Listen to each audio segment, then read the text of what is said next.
of interest. We recommend using NEB Cutter, an online tool available at nebcutter.neb.com. In many cases, PCR can be used to add the necessary restriction sites to the gene of interest to facilitate directional cloning. Vector and DNA fragment of interest with a single restriction enzyme for non-directional cloning, or a pair of restriction enzymes possessing different cleavage sites for directional cloning. The use of two different enzymes that produce blunt ends creates a non-directional cloning strategy. If you are using a single restriction enzyme or two enzymes that produce blunt ends, additional screening may be required. To avoid the possibility of vector self-ligation in the ligation step, it is common practice to dephosphorylate the vector to remove the 5' phosphate group that the DNA ligase needs for phosphodiester bond formation.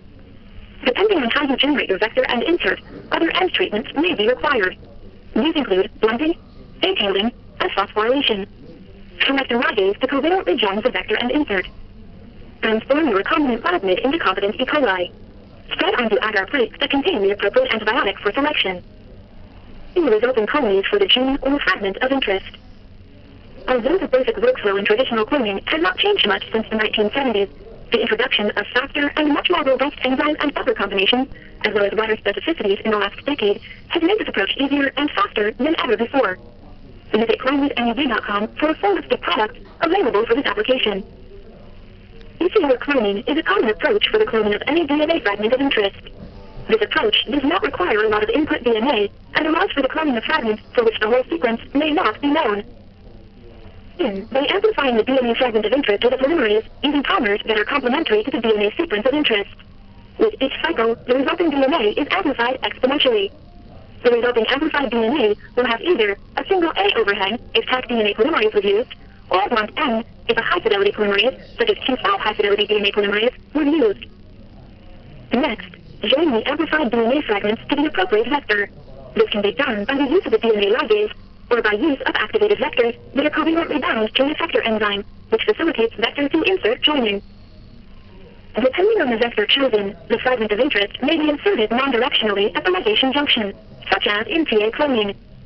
Some supplied vectors can contain a toxic gene. The use of toxic gene fusions ensures that only competent cells that have taken up the vectors with successful insertion of the target gene sequence survive, as the insertion disrupts the expression of the toxic gene. These vectors are known as suicide vectors. Form the recombinant plasmid into competent E. coli. Spread onto agar plates that contain the appropriate antibiotic for selection. Screen the resulting colonies for the gene or fragment of interest. In recent years, the introduction of fast and robust high-fidelity polymerases has made this approach easy and reliable. Visit clonewithneb.com for a full list of products available for this application. Building upon our introduction to Gibson assembly, which detailed the versatility and power of the Gibson assembly master mix, we will now walk through the protocol for preparing fragments for assembly using either Gibson assembly master mix or the Gibson assembly cloning kit. It is advisable to begin by assembling the final sequence in silico. This enables visualization of fragment junctions and facilitates the choice and design of the overlapping primers. Design the nucleotide overhangs, which will enable correct fragment annealing. For optimal assembly, we recommend using 15 to 40 base pair overlaps that exhibit a melting temperature greater than 48 degrees Celsius. The basic steps of fragment assembly are as follows. First, design primers for your fragments. One of your primers will be designed to include a 15 to 40 base pair overlap with the primer sequence on the complementary strand. Additional primer design approaches include adding the overlap region to the forward primer of fragment B, or splitting the overlap region between the reverse primer of fragment A and the forward primer of fragment B. After PCR, the resultant fragment includes the overlap region and is now ready to be joined during Gibson assembly. These same basic steps can be used to clone an insert, such as a LAC-Z, into an expression vector, like PET21A, using PCR. You will generate 4 primers, 2 forward primers, and 2 reverse primers.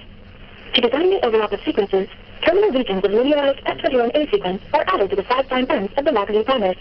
Note that the forward primers show a region complementarity with the reverse primers. Following PCR with primers F2 and R2, the resultant LAC-Z gene sequence includes 15 to 40 nucleotide overlap regions with complementarity to the PET21A vector. Finally, the fragments are joined by incubation with the Gibson assembly master mix for 15 to 60 minutes at 50 degrees Celsius. Following restriction enzyme digestion, vectors may have 5' overhangs, 3' overhangs, or blunt ends. The overlap region should always be generated by counting from the first nucleotide at the 3' end, regardless of the type of overhang. In this example, the LAC-Z gene is cloned into T-L C5